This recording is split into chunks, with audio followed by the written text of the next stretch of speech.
Hello everyone चाहिँ घिउ कुमारी चाहिँ यसरी फुल्दो रहेछ है। हेर्नुहोस् है, यस्तो दामी फुल्दो रहेछ, क्या दामी छ।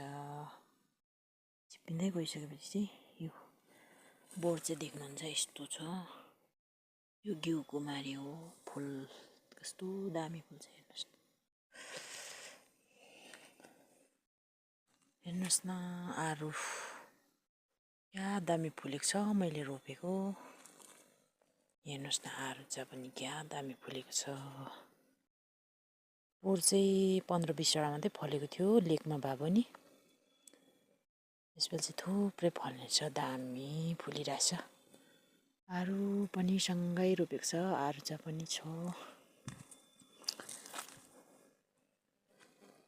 गाउँ बस्तीमा के गर्नु र, यस्तैहरू रोप्यो बस्यो। यो चाहिँ देख्नुहुन्छ सोध्नुहुन्छ भनेपछि चाहिँ मेलको बोटै कस्तो दामी फुलेको छ हेर्नुहोस् त, कति बेसी फुलेको छ। मेल पनि यसपालि त पुरा बेसी फल्नेछ हेर्नुहोस् न।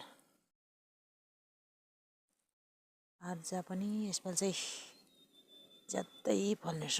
पोहोर चाहिँ मैले रोपेको चाहिँ लेकमा फल्छ कि फल्दैन भनेर रोपेको थियो, तर 5 वर्षमा चाहिँ यत्तिको भयो।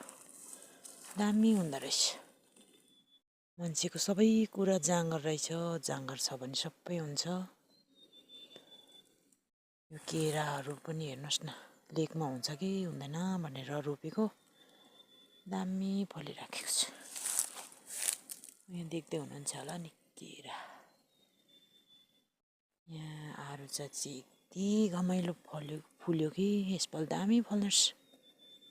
लेकमा चाहिँ हुँदैन होला भनेर रोपेको थियो र हुँदो रहेछ। मेल पनि हुँदो रहेछ, कति दामी फुलेको छ हेर्नुहोस् न।